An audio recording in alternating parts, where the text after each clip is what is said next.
If you want to connect USB flash drive to Samsung Galaxy A27, what you can do is you can just directly connect it to the bottom of the phone, over here to the USB-C port. Of course, as long as your flash drive has USB-C.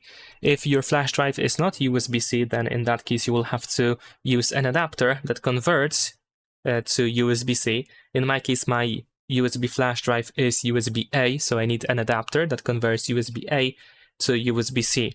Then I can connect my flash drive to this adapter, and then I can connect it to the phone. Just like that. There we go.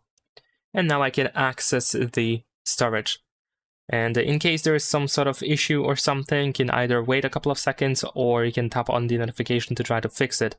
And in some cases, you can just immediately see that the storage was added, so you should be able to easily access it, for example, by using the My Files app over here. And that's pretty much it. Leave a like and subscribe.